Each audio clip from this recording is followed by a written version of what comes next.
Bismillah ar-Rahman ar-Rahim. Assalamu alaikum wa rahmatullahi wa barakatuh. According to the meaning of a hadith, the Prophet sallallahu alaihi wasallam explains to us that there are four types of people which Allah subhanahu wa ta'ala hates. The first one is the seller who sells his merchandise by means of taking false oath. Then the second person is the poor man who shows off. The third one is the old man who commits zina, and finally the fourth one is the imam who is unjust. Now, what is the actual connection between these four people, and why did the Prophet ﷺ actually mention them and say that Allah subhanahu wa ta'ala hates these four people, these four category of people? First of all, one thing that we need to clarify here is that when the Prophet ﷺ mentioned things like Allah subhanahu wa ta'ala hates four people or hates three people, etc. These numbers that the Prophet ﷺ is giving, they're not restricted. Okay? Uh, it's just a manner of putting some form of emphasis on something. It doesn't mean that outside of these four people, Allah subhanahu wa ta'ala doesn't hate anybody. No, it doesn't mean that. Secondly, there is a connection. There can be a possible connection between these four people. Hence, the Prophet ﷺ mentioned all of them four together. And the possible connection has been given by Qadi Iyad al-Maliki rahimahullah, who says that these four people, if you look at it closely, you will realize that they are in a position where they do not need to commit any sin. The sin that they are committing, they shouldn't be committing it in the first place. They actually they're in a position where they should be staying away from it. So the person who the seller, he is not in the position, he shouldn't be taking an oath, to try to sell his merchandise. He shouldn't be doing that. Yeah, he should be honest in the first place. Why does he need to take an oath? Not only that he is trying to deceive people. Not only he's trying to deceive people, but he's even willing to take an oath on the name of Allah to actually trying to sell this item or his good, his merchandise, etc. Then why would he want to do that? It doesn't make sense. Yet he's doing it. So this is what Qadi Iyaz is saying, is that this person is not in a position to do that. And you see, we see that a lot. Again, we have to understand something. The fact that the Prophet ﷺ has mentioned that Allah hates the seller who is taking an oath when he's selling something, it doesn't mean that is just the one who is taking an oath. But in fact, it means that anybody who lies to try to sell something, all these people, they would fall under the same category. Because the objective of taking an oath is that, right? Is to deceive people. They're taking a false oath in order to deceive people. So the deception in itself is problematic. It's problematic. And we see that a lot. Within the Muslim community, we see that a lot. Whether it is Muslims who have shops, Muslims who sell services, we see that all the time, or even Muslim employees, we see that a lot.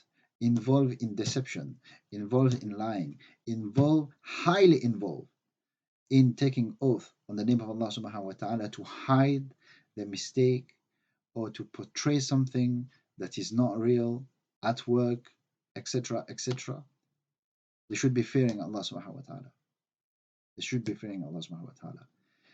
There are people that in order to get, what do you call it, halal fatwa, in order to get a fatwa to make something halal, to make a product halal, they are willing to hide certain information, or they're willing to take an oath sometimes, okay, in order to get the fatwa to say that this product is halal for them, to go and trade. We see that a lot. This is not just one of a case. The Prophet ﷺ is mentioning something that he himself would have probably witnessed it in his time, and until today there are these type of people around us. Then the second type of person is the poor man who shows off.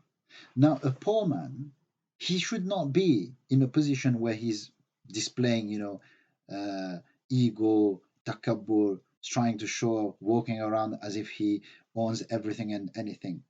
He should be more humble. He should display more humility. Yet there are people, again, I personally have seen it many times, especially when I was involved with charitable organization, that people coming to apply for help, for zakat, sadaqah, etc., displaying, bad akhlaq, displaying, having some form of ego within them, acting as if that they own, everything. When you're helping them, they're not taking it as a favor. They're not taking it as if you know, that the person is helping me is trying to be kind to me, or etc. No, they take it as if that they are entitled to that help. They're entitled to that help. In fact, they take it as if like they're doing you a favor. And this is a form of ego. This is a form of takabbur. They are poor people who walk around, and when they talk as if like they own a lot of things. They talk as if they're rich, etc. This is wrong. They shouldn't be that. Takabbur, showing off is a bad sin as it is, and the poor person is not in the position to do that. So he should be away from it. So this is, again, the connection that Qadi Iyad al-Maliki is trying to make, that these are the people that the sin that they are committing right now, they shouldn't be doing it in the first place. They should be, very far away from it. Why does he want to do that? He's poor, then just accept it. Then you have the third type of person, the old man who commits sinner. The old man who commits sinner. Why? Because, a person who, after, reaching a certain age, usually, they have the urges who's a bit low, the sexual appetite, is low. I'm not saying everybody is like that. There are old men, who still have, a lot of sexual desires, etc. Yeah, which is not a bad thing. The Prophet ﷺ is not saying that, having sexual desires even when you're old is a bad thing.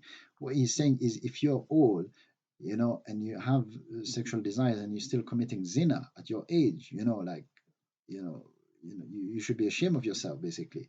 This with all the knowledge, with all the wisdom that you have, yeah, and yet, that you're at any moment you're going to leave this world to meet Allah subhanahu wa ta'ala, and yet, you know, to fulfill your desires, you're willing to go out of your way to commit zina. What kind of person are you? You cannot compare this old man to a young lad, who's got desires, who acts, who doesn't think or anything like that, and he just go and commit zina. Yes, although what he's doing is bad, but the two of them are different. The two of them are different. The one who's young, there's more chance for him to commit zina than the one who is old. So for the old man to commit zina again is something that is that is not good. It is kind of it's shameful for him to do so, and this is why Allah subhanahu wa ta'ala hates this person. Finally, the Prophet ﷺ mentions the Imam who is unjust. The Imam who is unjust. Unjust can mean anything. It can be the Imam, who lies, to deceive his, the people that he has got authority on. It can be, the Imam who is torturing his people, etc. But this doesn't have to be restricted to the Imam as such, as the Khalifa of this Ummah. No. It can be anybody who is in a position of authority. It can be anybody who is in a position of authority. So it can be the employer, for example, who is unjust towards his employee. Again, this is something very common. It is something very common, within the Muslim community. Yeah, it can be the leader of the family, who is unjust towards his wife, towards his children. It can be, the teacher, of the school, of the madrasa, etc. That as well, we see it all the time. Who is unjust towards the student. If he doesn't like one student for no reason, he tends to pick on that student more often than the other. Yeah, it's like that. There are people are like that, unfortunately. Yeah, and we shouldn't uh, shy away from condemning these people. There are these type of people around us, and they should be fearing Allah subhanahu wa ta'ala. So they are in a position where they shouldn't be doing that in the first place. They should be more careful, because they are going to be how do you call it? Um, they they they they have a bigger responsibility. They have a bigger responsibility, and they should fear Allah subhanahu wa ta'ala in what they are doing. You know, so why would they want to do that for? Why would they want to do that? And not only that, when they're doing that, you know, you're just going to make people hate you. You're just going to make people curse you. Again, why would you want to do that? This is what Qadi Iyad al-Maliki is saying, that these are people that they shouldn't be doing these things in the first place. Why would you want to do something for people to hate you? How can you wake up in the morning, look at yourself in the mirror, and not even realizing that there might be someone's, a child, or someone's parents, or somebody, from your workplace, who is cursing you, who is asking Allah subhanahu wa ta'ala to curse you, etc. How can you even live with yourself? How can you even live with yourself?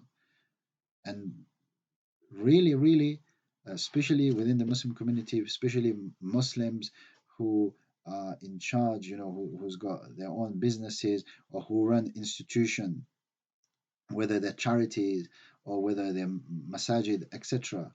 And yet, they are unjust towards the people that are under them. They should be fearing Allah subhanahu wa ta'ala. They should be fearing Allah subhanahu wa ta'ala, instead of always trying to make excuses for themselves. That, you know, to make them making excuses for themselves, in the sense that, they feel that whatever they're doing is actually correct or is actually right. They should be asking themselves, and we should all be asking ourselves this question every day, that does Allah subhanahu wa ta'ala actually hate me? May Allah subhanahu wa ta'ala give us the correct understanding. May Allah subhanahu wa ta'ala grant us health and wealth. Until next time, peace.